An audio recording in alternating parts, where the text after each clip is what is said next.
Regardez ce dua.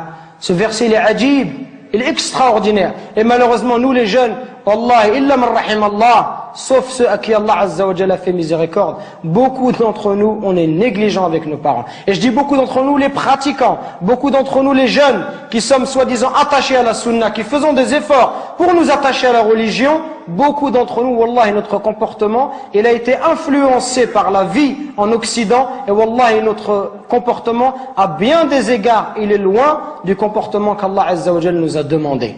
Allah, il nous interdit de faire de dire la moindre phrase. Le moindre mot. Fi, ça n'a aucun sens.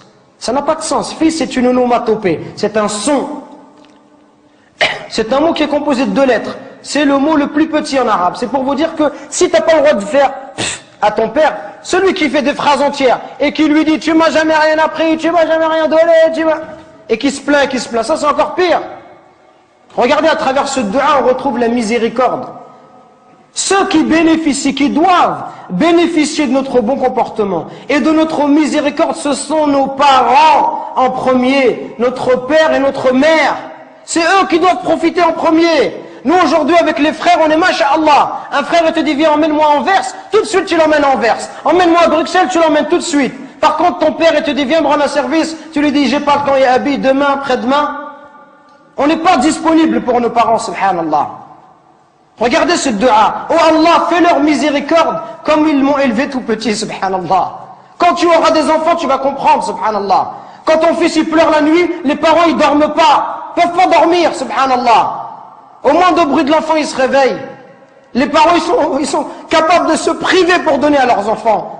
Ton père, combien de nos parents ils se sont levés, subhanallah, à 5 heures du matin, à 4 heures du matin, ils ont fait même 2 travails, exprès pour pouvoir nous donner ce qu'eux ils n'ont pas reçu, exprès pour nous acheter des chaussures Nike ou nous acheter de la marque, pour nous donner ce qu'eux ils n'ont pas connu dans leur enfance, eux qui sont venus à 13 ans ou 14 ans en France. Et nous, subhanallah, on n'est même pas capable de leur rendre tout ça. On doit être miséricordieux avec nos parents.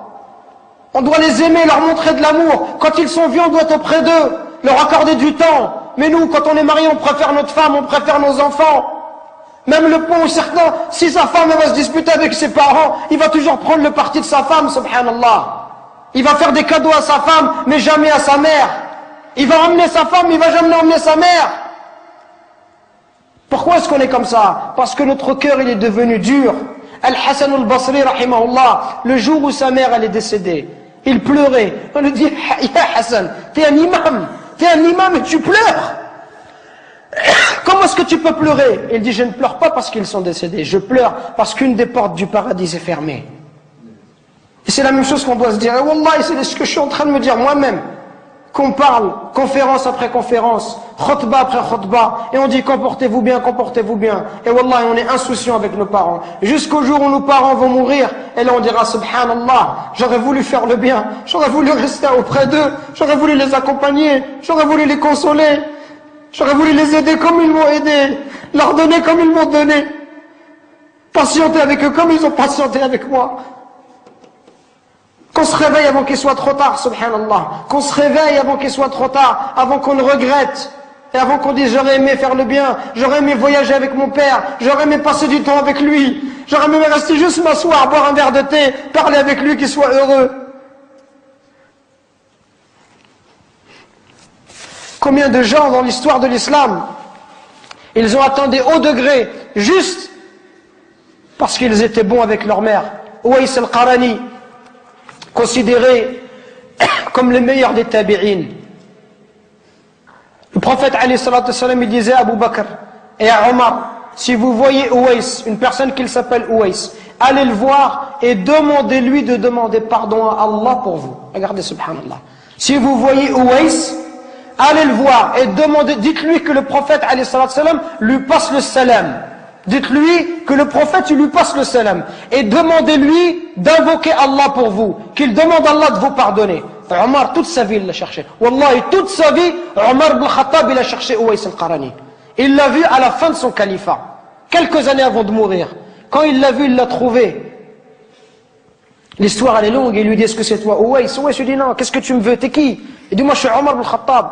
Il dit qu'est-ce qu'il y a? Et il lui dit le prophète il m'a dit tout cela, tout cela. Uwais il commence à pleurer. Il lui dit pourquoi il a dit ça, qu'est-ce que j'ai fait? Et il lui dit le prophète il nous a dit Si on te voit que tu demandes pardon à Allah, et que tu avais la peste et que tu as été guéri, excepté la taille d'une pièce dans ton dos, parce que tu avais une mère et que tu as été bon envers elle. Uwais al-Qarani, à l'époque du prophète, il était croyant. Il n'est pas parti voir le prophète, il ne s'est pas déplacé. Pourquoi? Parce qu'il avait une mère, il ne voulait pas l'abandonner. Il voulait rester avec sa mère, subhanallah. Regardez, il voulait rester avec sa mère, il ne voulait pas la laisser toute seule.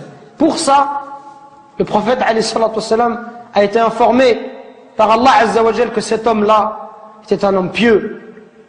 Et Omar, il est parti le voir et il lui a dit, et Uwais lui a dit, moi je vais demander pardon pour toi. Toi tu es Omar ibn Khattab, je vais demander pardon à Allah pour toi. Il lui dit, oui tu demanderas pardon à Allah pour moi. Pour vous montrer la valeur des parents.